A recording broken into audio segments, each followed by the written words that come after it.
আজকের এই কথাগুলো হয়তো তোমার হৃদয়ের গভীরে গিয়ে লাগবে, কারণ শ্রীকৃষ্ণ বলছেন, চুপ থাকো, সময় সব ঠিক করে দেবে।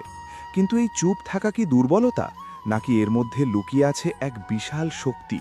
জীবনে এমন অনেক সময় আসে যখন আমরা নিজের সত্যি প্রমাণ করতে চাই। আমরা চাই সবাই জানুক আমরা ঠিক, আমরা নির্দোষ। কিন্তু যতই আমরা বোঝানোর চেষ্টা করি, ততই পরিস্থিতি আরও জটিল হয়ে ওঠে।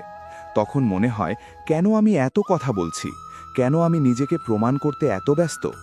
শ্রীকৃষ্ণ এখানে আমাদের একটি গভীর শিক্ষা দেন।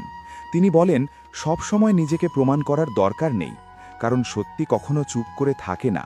সময়ের সাথে সাথে সত্যি নিজেই সামনে চলে আসে।